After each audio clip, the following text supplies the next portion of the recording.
o que de bom o sindicato tem a propor para os motoboys? O que o sindicato faz para a categoria? Quem escolher, por exemplo, começar a aderir ao sindicato, quais os benefícios que tem, qual o serviço do sindicato para os motoboys em si? Por favor, fique à vontade. Bom, Ralf, vamos lá, né? Primeiro, assim, né? A galera, elas falam que a comida tá salgada sem comer a comida, sabe? Então, as próprias empresas de entrega de aplicativo, de um modo geral, elas criaram a metodologia para justamente esvaziar a cabeça desses trabalhadores, entendeu? Afastando eles do sindicato, dizendo que o sindicato é uma coisa ruim, que o sindicato é uma coisa que quer dinheiro, que o sindicato é uma coisa que não deveria existir. Na realidade, os sindicatos, ele nada mais é de que a parte organizada de uma categoria que se organizou juridicamente para construir aí convenções coletivas e normas, entendeu? Que possa trazer o mínimo de sustentação, entendeu? Jurídica para esses trabalhadores. Então, quando um trabalhador ele fala mal do seu sindicato, é porque ele não conhece o que é a infraestrutura sindical, entendeu? E com toda certeza ele já foi vítima dessa desconstrução que teve. Aí eu não vou te falar dos últimos 30 anos, mas que teve um aperto legal mesmo dos últimos 6 anos para cá. E quando teve a saída da Dilma e a entrada do Michel Temer, que começou o desmonte, e daí então as empresas de aplicativo apareceram com esse novo sistema, entendeu? Onde afasta a CLT, afasta a Justiça do Trabalho, afasta o Ministério Público das discussões, deixando o caminho livre para as empresas poder deitar e rolar. Então, assim, hoje o trabalhador que está fora da infraestrutura sindical, ele está totalmente desprotegido, desamparado, entendeu? E sem ter a quem recorrer. Porque os sindicatos, eles nada mais é de que a organização e o amadurecimento de uma categoria. Quando você vê uma categoria, ela renegando o seu sindicato, é porque a categoria, ela, de uma certa forma, ela está doente e ela não está entendendo, entendeu? Da maneira que deveria ser entendido de como é que é feita as engrenagens do sistema, entendeu? De política e da própria política sindical. Então, para existir um sindicato laboral, primeiro tem que existir uma categoria patronal. Precisa existir um sindicato patronal. Não existe um sindicato, o Gil foi lá, tirou da cabeça dele e ele foi lá e criou um sindicato. Não. Tem todo um regramento jurídico, entendeu? Tem todo um regramento para ser constituído um sindicato. Então, assim, nasce as categorias por parte dos patrões, se cria os sindicatos patronais e automaticamente os trabalhadores se organizam através de sindicato para quê? Para construir os instrumentos jurídicos, que são as convenções coletivas e os acordos coletivos, tendo como balizador a Justiça do Trabalho e o Ministério Público do Trabalho. Quando eu falo Justiça do Trabalho, todas as instâncias, primeira instância, segunda instância, TST e Supremo Tribunal. Quando você tira o sindicato da parada, você está dando um tiro no seu próprio pé. Então, quando você vê trabalhador dizer, eu tô fora, nós não quer sindicato, nós não quer movimento político, ali ele já está colocando a corda no pescoço e se enforcando sozinho. Porque não tem condições e não tem como você construir, a não ser que reinvente aí a roda novamente, discussões de proteção do trabalhador sem discutir convenções coletivas e acordo coletivo do trabalho. E tendo a Justiça do Trabalho como balizador. Porque hoje está essa bagunça no segmento?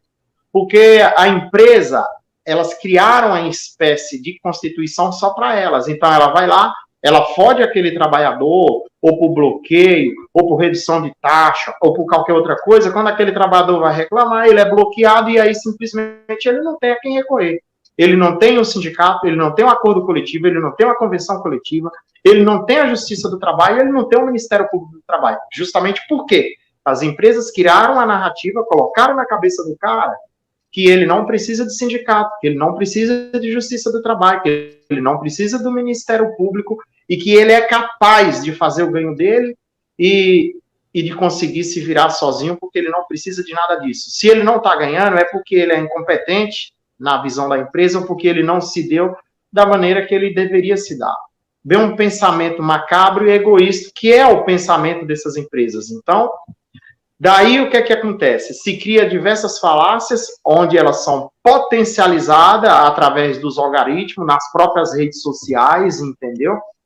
E por aí vai. Então o pessoal acaba excomungando ou repugnando uma situação do qual eles não conhecem. Como é que os trabalhadores estão fazendo um movimento na rua e eles é contra os sindicatos? Não tem como ser. O sindicato ele tem que estar na mesa. Entendeu? Porque o sindicato é o órgão competente para poder fazer esse tipo de discussão, entendeu? Dentro do judiciário. Se você olhar a categoria do CLT, que é uma categoria que está mergulhada dentro dessa categoria dos aplicativos, de quando saiu os aplicativos de 2015 para cá, nós deu um reajuste de 60% para esses trabalhadores, 60%. E os trabalhadores de aplicativo que no início ganhavam super bem, tiveram um desreajuste de mais de 50%. Então, assim, por enquanto nós esticou 60% de ganho, os trabalhadores de aplicativo tiveram uma redução de mais de 60% de ganho para trás. Isso sem direito a nada. Trabalhador, que ele é o trabalhador CLT, ele está dentro de um mecanismo de proteção. Então, assim, é regra para a empresa, é regra para o empregado. Se alguém descumprir a regra, nós temos a Justiça do Trabalho como balizador, através dos advogados do sindicato, através de um advogado trabalhista da sua escolha, temos como balizador a Justiça do Trabalho, para dizer se o trabalhador ele tem direito ou não. No caso das empresas, não. Elas quebrou toda essa situação, afastou o sindicato como uma coisa ruim, deixando o caminho aberto para virar toda essa bagunça, sem regra, sem lei, entendeu? Igual está aí hoje o mercado, entendeu? E os sindicatos, existe no Brasil, hoje, atualmente, 20 mil sindicatos. São 12 mil sindicatos de trabalhadores e 8 mil sindicatos de patrão. Para cada sindicato de trabalhador, existe aí um sindicato de patrão. Ou para cada 2 de trabalhador, existe um de patrão. E aí, o que acontece? Hoje, o maior benefício que um trabalhador pode ter, no meu entendimento, é a convenção coletiva de trabalho. São as convenções coletivas de trabalho. Porque ali está a constituição que esse trabalhador, entendeu? Está protegido. Ele não pode ser mandado embora por justa causa. O patrão não pode combinar uma coisa e mandar ele fazer outra. A jornada de trabalho dele é controlada. Quando ele sai, ele tem 13º, passivo de férias ou férias para receber, tem fundo de garantia, recebe seguro-desemprego. Se ele cai, ele está protegido. Dentro da convenção coletiva, mal, ele tem um ticket para ele se alimentar, ele tem uma cesta básica para ele poder levar para a família dele, e ele tem uma qualidade de vida, porque só trabalha 8 horas por dia, dentro do que o acordo coletivo, a convenção coletiva estabelece. Esse, para mim, é um dos maiores benefícios, porque traz identidade para o cara, coloca ele no pé de igualdade com as empresas. Entendeu? E é isso que as empresas de aplicativo não querem, entendeu? Fora isso aí, eu vou falar do sindicato que eu presido, entendeu? A gente tem diversos tipos de benefícios, como recurso de multa, todo o procedimento para tirar a placa vermelha, entendeu? Isso aí a gente faz de maneira gratuita, sem cobrar absolutamente nada, entendeu? E aí segue essas outras perfumarias que tem em todos os sindicatos aí, entendeu? Além de advogado para assistência trabalhista, em alguns aspectos assistência criminal, em alguns aspectos, não dá para ser todos, é alguns pontuais relacionados a crime do trânsito, alguma coisa relacionada ao mundo do trabalho, e por aí vai, entendeu?